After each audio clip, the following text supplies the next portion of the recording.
lavori discografici. L'ultimo album che è uscito si chiama Condividi, è uscito a febbraio e fa parte della mia, come dire, bagaglio artistico, è l'8º album che ho inciso. Ah, l'8º? Sì, infatti mi meraviglia questa cosa perché ti spiego, perché io come a livello pubblicitario mi aggiro un po' sulla zona del Cronocelino Sarnese. Sì.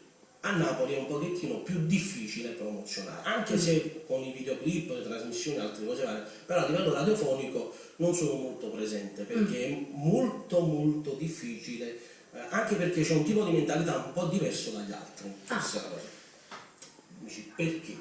È un fatto mio personale che non voglio svelare. No, figurati. Però perché ci sono delle radio che si comportano in un modo un po' particolare. Allora, loro sono particolari, sono più particolari. Hai capito? Allora nascono capo e capo e ci troviamo. E per questo io a livello radiofonico non sono sempre molto presente sulle zone di Napoli. Però se vai sulla Cronocelino Sarnese, nell'OPIC radiofonicamente suona sempre. Vabbè, come sei entrato a RTC, in casa RTC sicuramente. Noi siamo tutt'altra cosa, Carolella. Vabbè, io dico sempre, non tutte le dita della mano sono uguali. Infatti, è vero. E per questo ti sei meravigliata. Però comunque, nonostante tutto, io sono sempre presente dall'anno 2000.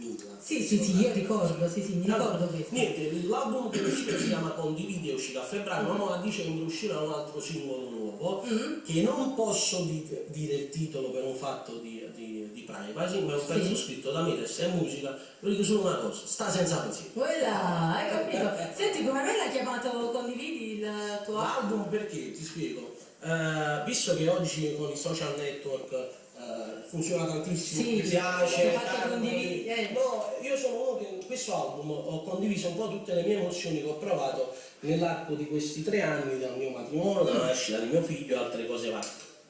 Allora, divido le mie emozioni con voi, oppure le mie emozioni, altre cose varie, sarebbe un fatto un po' troppo banale. Per questo c'erano 2 titoli in gara. O mi piace, o condividi. Hai capito? Qualcuno dice anche smetti targa, mi dice no, è fuori dal discorso. No, infatti. Questo è uscito Condividi.